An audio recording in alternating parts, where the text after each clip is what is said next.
घर की मालकन झाड़ू लगा रही थी कि अचानक बेहोश हो गई। पास ही मौजूद इसका वफादार कुत्ता बाटो घबरा गया और फौरन उसकी तरफ भागा। उसने अपनी मालकन को जगाने की कोशिश की, लेकिन कोई फायदा ना हुआ।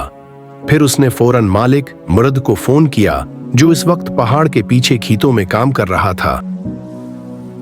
मालिक ने बाटू का फोन उठाया, लेकिन वो समझ नहीं पाया कि बाटू क्या कहना चाह रहा है।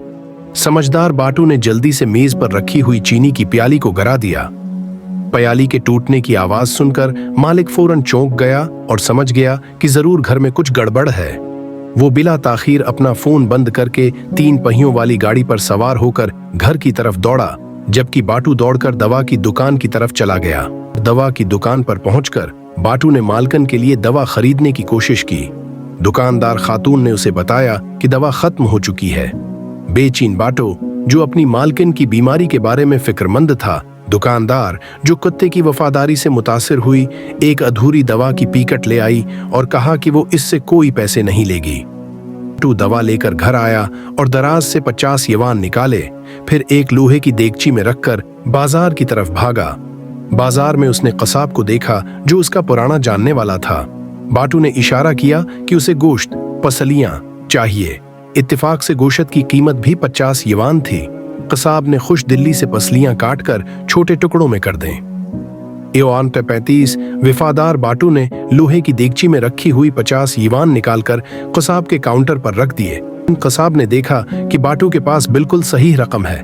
उसने मुस्कुराकर कहा, ले जाओ बाटू, शाम को फिर आना। बाटू देगची लेकर फौरन घर की तरफ दौड़ा। इतने में मालिक 3 पहियों वाली गाड़ी में तेजी से घर पहुंचा और अपनी बीवी की खैरियत पूछी।